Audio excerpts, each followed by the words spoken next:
Welcome back, listeners, to Healthy Mind, Healthy Life. I am your host, Sana. And as you all know, this is the show where we have honest, human conversations about the things that matter the most: your mental health, your growth, and then what it really takes to keep going when life gets hard. So, think about the moment your life fell apart. I know it can be difficult, but then Uh, just imagine what if that moment, it's actually the moment it started. And not because I'm romanticizing pain or suffering in here, or it is poetic in any way, or not because struggle is a gift, but because sometimes hitting the floor is the only thing that forces us to look up. Today's guest was 19 years old when everything stopped. His plans, his dreams, his sense of who he was. And yet, here he is, not just surviving, but showing up for others who are still on the floor. So, yeah, stay with us. I'd like to introduce my guest to all of you. So, Jack Nolan, one of the UK's youngest mental health and empowerment speakers. He's a published author, someone who has navigated two serious mental health breakdowns, rebuilt his life twice, and he now helps others to do the same through speaking, storytelling, and his message that you can become more than your hardest chapter. So, we are talking today about mental health and personal development and what it actually looks like to grow through what you go through. So, listeners, let's welcome Jack Nolan. Jack, welcome to the show, and it's really, really an honor having you here. Oh, thank you so much for that beautiful introduction. I don't think I've had an introduction as beautiful as that before, so thank you so much. Thank you, thank you, thank you. Jack. It really means a lot coming from you. And uh, Jack, before we get into the topic and all the discussion, of course, I would love to start somewhere a little personal. When you think back to who you were before everything shifted at, yeah, 19 is such, it's young, but still, who was that version of you? Like, what were you chasing? Hey, dear listeners, before we begin, a quick note from Healthy Man Payavik. This episode is created for educational and informational purposes only. The views shared by our guests are their own and may not reflect those of the host or network.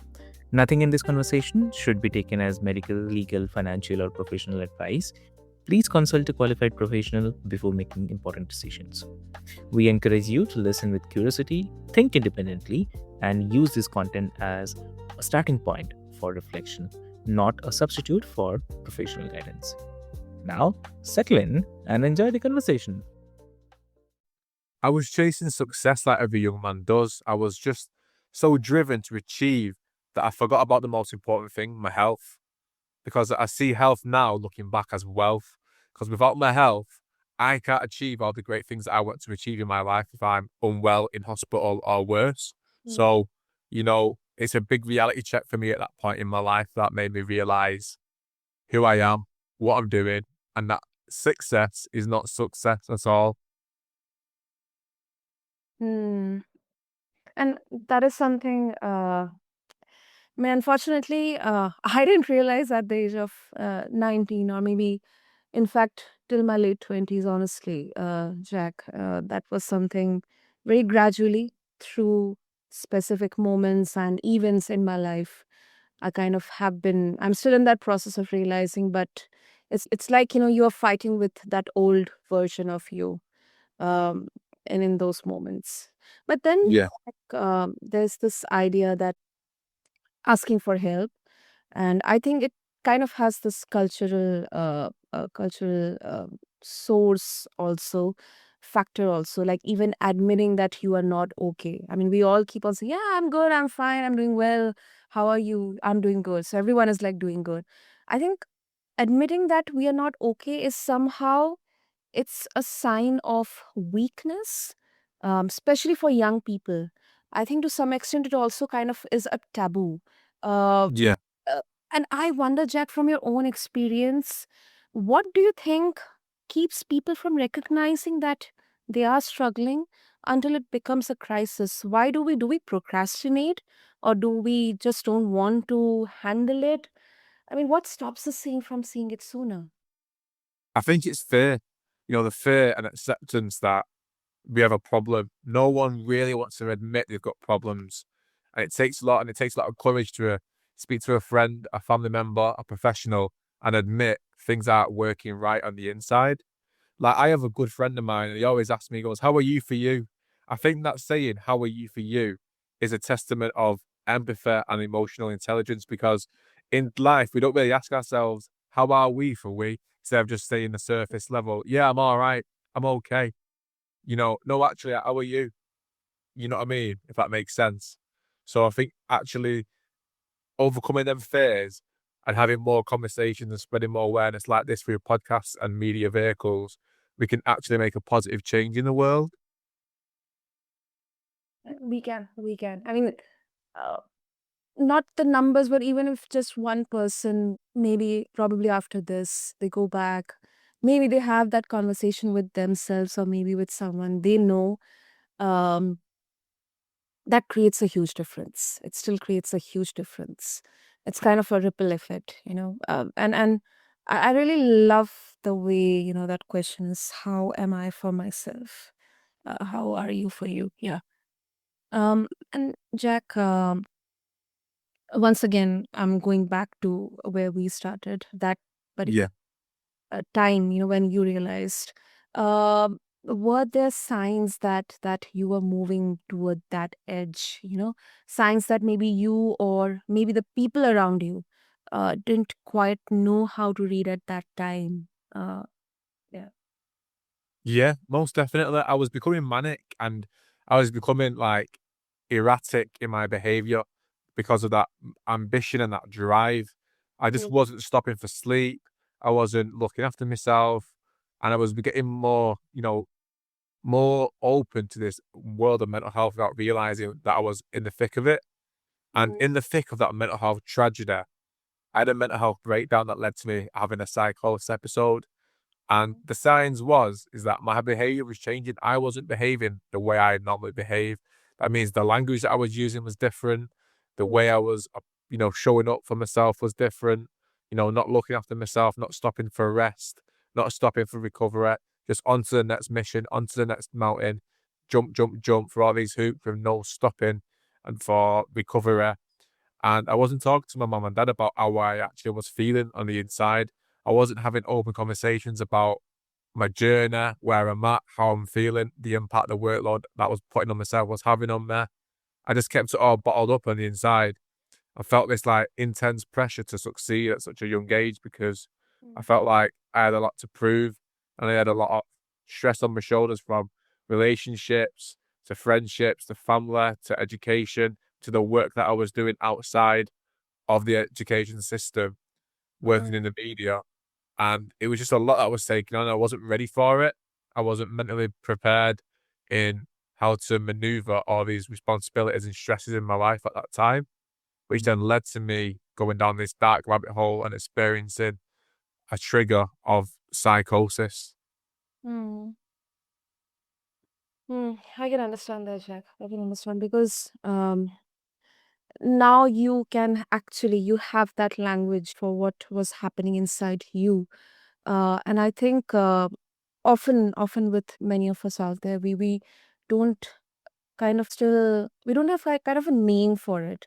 And this gap between that feeling something and then naming it, I think that's where so many of us we get lost quietly. Either we completely ignore it or we mask it because there's thought that I don't want to create any kind of unpleasant situation in the lives of the people I know or I love. I don't want to get any kind of misunderstanding in there. That's why let's just keep everything inside myself, and we kind of try to conform to the external standards. We try to be super successful and just go, do it, and we just want to kind of ignore it. And I think it's Yeah. this is a very important place to pause. um and Jack, when you when you have spoken publicly about your story. And I really, really appreciate, because yes, it takes a lot of courage to be openly sharing, with the people out there. I mean, you Yeah. touched on everything from breakdown, diagnosis, then starting from scratch, rebuilding. Um, what what you found underneath of all that, because breakdowns, I believe they really come from just one thing. Like, what were the deeper patterns you noticed in yourself when you had the time and space, like when you sat down with yourself actually? Yeah. So for me, it was identifying that I was fatigued. And when your brain is tired and you've not got sleep in your body, when you've not rested and recovered from, you know, a long week or a long period of time that you've been running, it's like the longer you run, the weaker you become almost. And I didn't understand that methodology, and I didn't understand myself because of the climb that I was on, this mission, this erratic behaviour with this sense of urgency to just keep smashing against the wall and hoping that I get through the other side. And the other side I got through was becoming unwell with my mental health. And I learned that the hard way, on two occasions. The first occasion, as you know, it was a psychosis episode. And then the second occasion was me having a manic episode that led to paranoia and me self-destructing for the second time round after a period of about probably just over a year of being at a hospital from the first time. And in that hospital experience, the first time, you know, reality really kicked in for me when another patient in the hospital was on the phone to a restaurant and he was ordering some food. And when he was ordering that food, he said these words that changed the game for me, which was, "I'm in a mental asylum." When he said them words, my brain just clicked and it just made me realize, oh my God, this is where I actually am. This is my reality. This is how deep into the rabbit hole of mental illness I am in.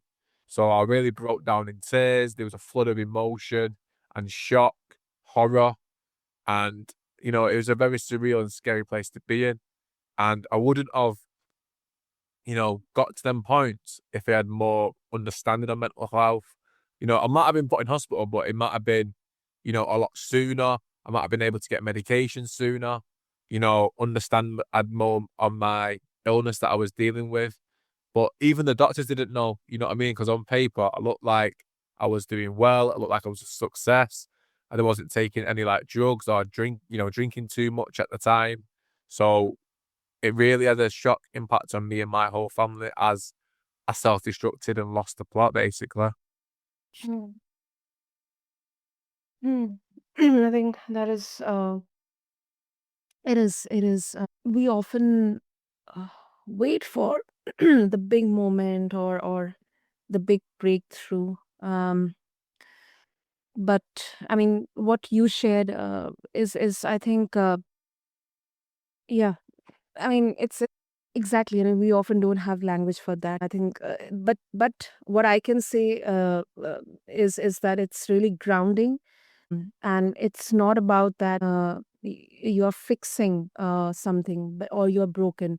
It's just about understanding that why exactly it was fragile in the first place. And I think it takes a different kind of courage. It doesn't always Yeah. realized. Well, I'll be honest with you, I was a shy kid growing up and I got picked on and I had like quite a trauma in my life.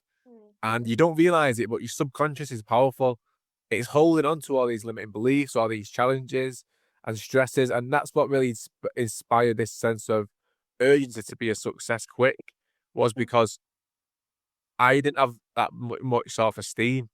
I didn't have confidence. I didn't have, you know, courage. I didn't have heart. I didn't have anything. I was just this victim mindset, feeling secure, feeling afraid. And I tried to channel all these emotions into my work and into my path to become something, even though I didn't realize I already was something. I was me. I was Jack Nolan, the same way we all are who we are. You know what I mean? We all are a somebody. Just because we've not got millions of pounds in our bank accounts or we've not got the success that we want straight away in life, doesn't mean that we're not a somebody. We are. We're all a somebody in life. You're somebody's daughter, you're somebody's brother, you're somebody's son, you're somebody's father, you're somebody's uncle, or whoever it may be. We are all somebodies in this world. Just because we're not, where we want to be in life at the beginning of our journeys doesn't knock who we are. And I didn't know that. Yeah. I Sundar's life was very interesting way of uh, getting you face to face with yourself, and maybe a good thing is it kind of gives you that mirror to know yourself truly from the inside out, not externally but internally. Yeah, 100%. Mm. And Jack, before we wrap up, I want to go to the personal development part because often uh, these aspects like motivation or positivity, often, in the popular way that we see is very, it's a heavy word, but I'll still say because that's what it is. It is toxic to a huge extent. It's that you just be positive and life is going to be all, roses, but it is Yeah. not. That's the way it is not. And when it comes to personal development, you have spoken to audiences at NHS, in schools, corporate companies, and then Yeah. your message, it reaches people across all different circumstances. So when someone is in a genuinely difficult place, it's not just, I'm feeling bit off, but really, really struggling. What do you think is the most honest, grounded first step they can take toward changing their story, or just, taking that first step for that change? Because that's not going to happen immediately or overnight, but at least I'm just, progressing. I think if someone recognizes within themselves that they're not okay, they've already made the first and most important, biggest step, I believe, to recognize it, to recognize, actually, I've got a problem here instead of masking it and like hiding away from it. You know what I mean? They've actually recognized it and they've had the courage to say to someone like myself at the end of an event, after me delivering a speech, they've had the courage to come up to me and tell me, you know what I mean? That's a massive step in the right direction. Even though it's the first step, it's always the biggest step. And it always gets a little bit, easier to navigate. Easier, sorry. Not that it's not hard. It really is hard. To talk about your mental health, especially as men. You know what I mean? We try our best to be stoic. We try our best to be strong. We try our best, like you said, to be positive all the time, to be leaders. But at the end of the day, we're human. So we all experience emotions. Every single one of us experience depression, whether you've got a mental health challenge or not. We all experience stress. We all experience emotions, tragedies, wars that are going on the outside and the inside in our mind. And we're always battling with the world around us. So I congratulate him for owning that.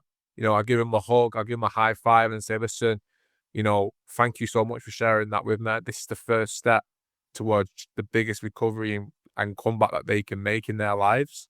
So I always recommend professional help because obviously I'm not a professional. I'm lived experience of my illness, bipolar. But I always recommend getting professional help, going to a doctor, going to seek support, a psychiatrist, therapy, which I've done all of those things myself. And I've reaped massive rewards and benefits from doing that. And then speaking to family and close friends and just letting people know what's going on in the world of myself, like Jack. I still do this to this day. Last night I had a conversation with my own dad, told him what was going wrong with me. You know what I mean? Like things were, even though I might look like the shiny side to the coin most of the time. Social media is a big perception of, you know, being polished and having that highlight reel. But the truth is, I try and show both sides, the rusty side and the shiny side to that coin. And last night, I had a bit of a rusty moment and I had to share that with my dad. We had a drink of orange juice together and we just shared like how we was both feeling, what was going on, and the truth with how our emotions have been, as there's been quite a few challenges that I've been through recently. And I own that, I take responsibility for that. And whatever life challenges you with, it's always an opportunity, as corny and as cliche as it may sound, to grow and become a better person because, as you know, skilled sailors don't become skilled sat at the harbour. They have to be in the rocky waves, and Yep. that's where them skills are earned. Love that. Yes. That's how the skills are earned. Yeah, love that. And that's a really, really, I must say, Jack, tender, heartfelt moment. And also, I mean, especially from the lens of personal development, I think it's a much needed frame that it's not the social media version, but it's also not a reward for people who have got it together. I think it is something that belongs to the person who is still figuring it out. And I think Absolutely. a lot of our listeners, they definitely needed to hear exactly that. Uh, and Jack, before we wrap up, is there anything that you would like to, leave as a message? I mean, for someone, maybe they are smiling on the outside, but they are really, really exhausted on the inside. The one who's convinced themselves that their pain isn't big enough or real enough to matter. I mean, what would you want them to hear right now? I want you to know that you're not on your own, and every race car has to take a pit stop to change its tires from time to time. So if you need to rest, it's not you being lazy. This idea that you have in your head that you're being lazy, please just let them go. You're not being lazy, you're resting, you're recovering so you can refuel yourself, re energize yourself, and come back stronger each and every time. And please don't feel alone. There's people in your community, there's people in your family who might be going through similar challenges. And the other way you can find out is by being the first to share how you're feeling. Speak to a doctor, speak to a therapist if you can. Speak to your friends, your family, and just let them know because there's no weakness because everyone's got human emotions, everyone's got feelings, everyone's going through tough times. But we can make those tough times a little bit more gentle if we share exactly how we're feeling because, you know, I've reaped the rewards and the benefits of doing that, and it's kept me on track. It's kept me out of hospital for 10 years, and that's a major success moment for me from where I've come from section to success. And right now in this moment, this is my success talking to you. So wherever you are on your journey, no matter what's going on in your life and what war you are challenged with, please do not be afraid to ask for help because everyone in life needs a conversation. A conversation costs nothing and it can always lead to something if you are brave enough and if you are courageous enough to open up your heart to those you trust. So please do it. Use me as a shield if you need to. Say, hey, I just listened to this podcast with Jack Nolan and he said this and he said that and have a listen to this. What do you think? And use me as your reason to create a conversation around mental health that to ease yourself into how you're feeling too. You know, honestly, please don't feel alone. Absolutely. Absolutely. Yes, you're not alone. And thank you so much, Jack, because I feel you brought all of yourself to this conversation. And I mean, honesty, your story, and also, I think that this is the most important part for reminding us that the path forward, it doesn't have to be perfect. It just No. has to be real. So thank you so much, Jack. No worries at all. Thank you for your time. And of course, Jack, if our listeners they would like to connect with you, what are the best ways? The best ways to connect with me is on social media. My username most of the time is Jack Nolan underscore YCB. Please feel free to Google me, reach out to me on email, website, social media. I'm always there and happy to help and support where I can. Super, super. And listeners, I'll have all the links. So do reach out to Jack. And of course, as Jack mentioned, that reach out to qualified professionals and reach out to your friends, your family, or your loved ones, of course. And thank you to everyone for listening, being here. And if something what Jack shared in today's episode it connected with you, please share it with someone who might need it. You never know. You never know whose day or week or whole year that one conversation might change. So thank you to everyone. Thank you so much, Jack. And this is Healthy Mind, Healthy Life, part of the Healthy Mind Biovic Network. Take care of yourself, and I'll see you in the next one. Thank you so much.